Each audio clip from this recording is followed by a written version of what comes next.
मोक्षदा एकादशी महात्म्य। युधिष्ठिर बोले, देवदेवेश्वर, मार्गशीर्ष मास के शुक्ल पक्ष में कौन सी एकादशी होती है? उसकी क्या विधि है तथा उसमें किस देवता का पूजन किया जाता है? स्वामिन, यह सब यथार्थ रूप से बताइए। श्री कृष्ण ने कहा, नृपश्रेष्ठ, मार्गशीर्ष मास के शुक्ल पक्ष की एकादशी का वर्णन करूंगा, जिसके श्रवण मात्र से वाजपेय यज्ञ का फल मिलता है।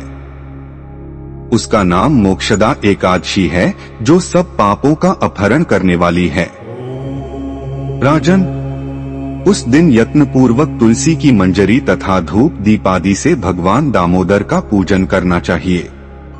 पूर्वोक्त विधि से ही दशमी और एकादशी के नियम का पालन करना उचित है।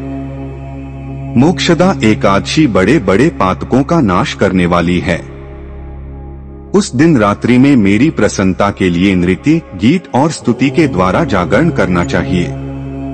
जिसके पितर पापवश नीच योनि में पड़े हों, वे इस एकादशी का व्रत करके इसका पुण्यदान अपने पितरों को करें तो पितर मोक्ष को प्राप्त होते हैं। इसमें तनिक भी संदेह नहीं है। पूर्वकाल की बात है, वैष्णवों से विभूषित परम रमणीय चंपक नगर में वैखानस नामक राजा रहते थे। वे अपनी प्रजा का पुत्र की भांति पालन करते थे। इस प्रकार राज्य करते हुए राजा ने एक दिन रात को स्वप्न में अपने पितरों को नीच योनि में पड़ा हुआ देखा। उन सबको इस अवस्था में देखकर राजा के मन में बड़ा विस्मय हुआ और प्रातः काल ब्राह्मणों से उन्होंने उस स्वप्न का सारा हाल कह सुनाया। राजा बोले, ब्राह्मणों, मैंने अपने पितरों को नरक में गिरा हुआ देखा है। वे बारंबार रोते हुए मुझसे यूं कह रहे थे कि तुम हमारे तनुज हो, इसलिए इस नरक समुद्र से हम लोगों का उद्धार करो। विजवरो, इस रूप में मुझे पितरों के दर्शन हुए हैं, इससे मुझे चैन नहीं मिलता। क्या करूं? कहां जाऊं? मेरा हृदय रुंधा जा रहा है। द्विजोत्तमो, वह व्रत, वह तप और वह योग जिससे मेरे पूर्वज तत्काल नरक से छुटकारा पा जाएं, बताने की कृपा करें। मुझ बलवान तथा साहसी पुत्र के जीते जी मेरे माता पिता घोर नरक में पड़े हुए हैं।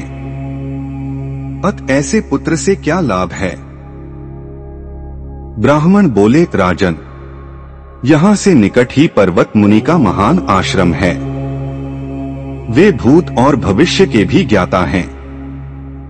नृपश्रेष्ठ, आप उन्हीं के पास चले जाइए।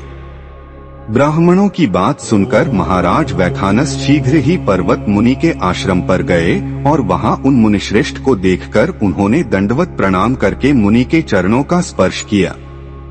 मुनि ने भी राजा से राज्य के सातों अंगों की कुशलता पूछी।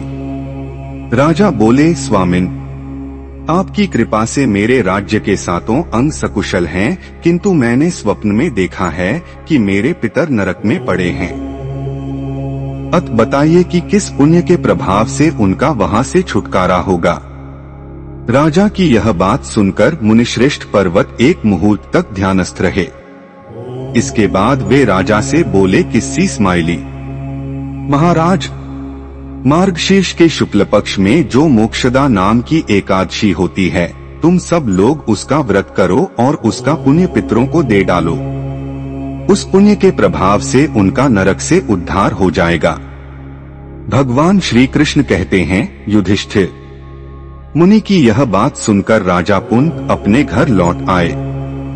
जब उत्तम मार्गशीर्ष मास आया, तब राजा वैखानस ने मुनि के कथनानुसार मोक्षदा एकादशी का व्रत करके उसका पुण्य समस्त पितरों सहित पिता को दे दिया।